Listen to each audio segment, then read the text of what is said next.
Vous le savez, le bio a le vent en poupe, notamment pour ce qu'il représente en matière de respect de l'environnement. Mais déjà, de jeunes motivés pensent à la récupération des invendus bio pour en faire des repas.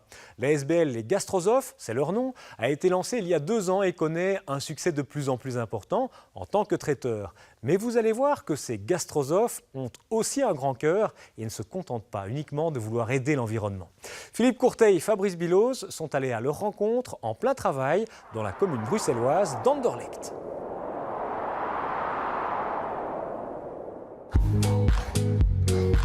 Bienvenue chez les Gastrosophes. Ici, cuisine et philosophie de vie se mêlent pour un service traiteur qui sort des sentiers battus.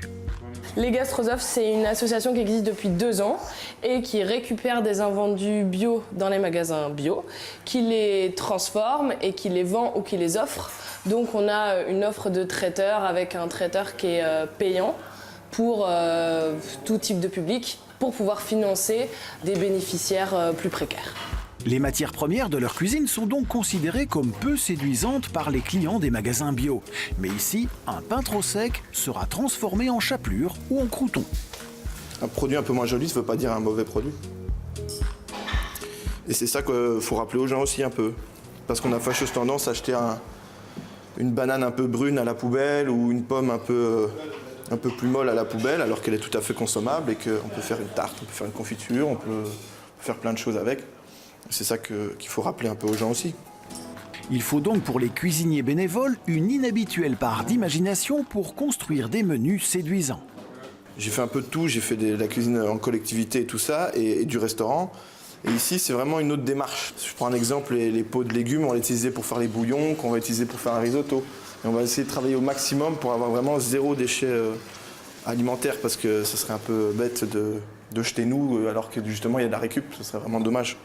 Et étonnamment, la matière première des gastrosophes ne manque pas à Bruxelles.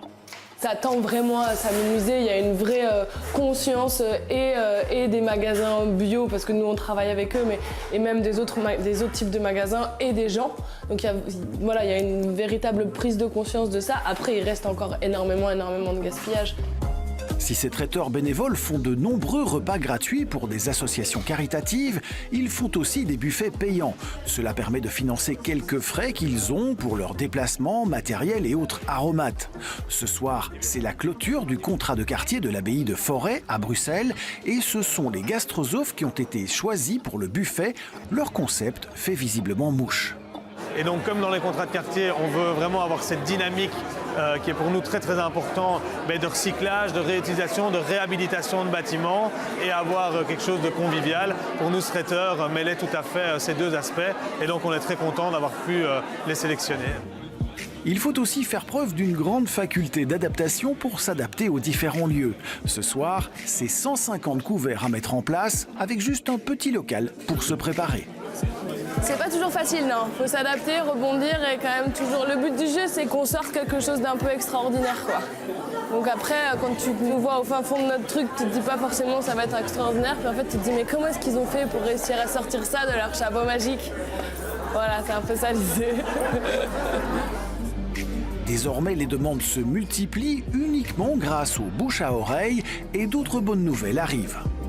On a touché un subside et donc du coup ça va nous permettre d'ouvrir des postes et d'avoir un poste de cuisinier qui va pouvoir faire de la récup toutes les semaines, plusieurs fois par semaine, pouvoir transformer. On va ouvrir une conserverie, on va ouvrir des petites choses comme ça et on va avoir 2 postes en gestion qui vont s'ouvrir aussi et qui vont permettre de développer les événements, quoi. Nos bénévoles vont ainsi pouvoir multiplier leurs initiatives, que ce soit pour sensibiliser les jeunes aux produits de saison, pour augmenter les repas des publics précarisés ou encore créer leur propre restaurant. De belles idées pour plus de partage, tout en réduisant le gaspillage alimentaire et donc notre empreinte écologique.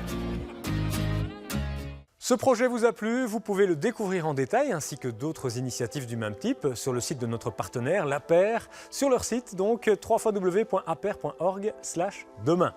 Direction l'espace maintenant avec l'Agence spatiale européenne et sa flotte de satellites Sentinelle qui participent au programme Copernicus de l'Union européenne, programme qui surveille notre planète en permanence. La mission Sentinelle-2 nous emmène aujourd'hui assez loin, vers des contrées méridionales, pour survoler l'île de la Géorgie du Sud. Reliées aux îles Sandwich du Sud, elles forment ensemble un territoire d'outre-mer britannique dans le sud de l'océan Atlantique. Le climat de la Géorgie du Sud est subpolaire océanique. Le mois le plus doux, c'est février, quand la température maximale moyenne atteint 10 degrés. C'est en juillet et en août qu'il fait le plus froid, avec une température minimale moyenne de moins 4 degrés. L'île est quasiment en toute saison balayée par des vents forts venus de l'ouest, les 50e hurlants. Quant aux précipitations, elles sont bien réparties sur les 12 mois de l'année et tombent souvent sous forme de neige, comme on peut d'ailleurs le voir sur notre image. Découverte pour la première fois par le capitaine James Cook en 1775, cette île n'a pas de population humaine permanente en raison de son emplacement éloigné et de son environnement inhospitalier. Il existe tout de même des stations scientifiques sur cette île, comme l'Antarctic Survey, qui est installée dans la capitale, King Edward Point. C'est un centre de recherche appliquée qui étudie la pêche. D'autres centres se consacrent à la recherche sur la biologie des oiseaux et des phoques. Il faut dire que ce territoire d'outre-mer britannique est un refuge pour une vaste gamme d'animaux sauvages. On compte environ 5 millions de phoques et 65 millions d'oiseaux de 30 espèces différentes. Les baleines en migration et diverses espèces de poissons peuplent aussi les eaux environnantes et il existe une grande population de manchots. En 2012, le gouvernement du Royaume-Uni a désigné la Géorgie du Sud comme l'une des plus grandes zones de protection marine à utilisation durable au monde. Des investissements importants ont également été réalisés dans la gestion de la pêche et dans la recherche scientifique.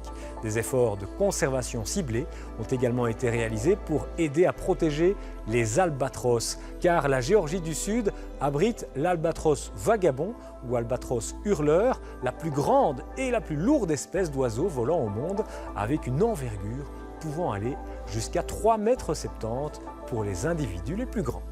Tout de suite, tous les détails de la météo des prochaines heures avec notre bulletin.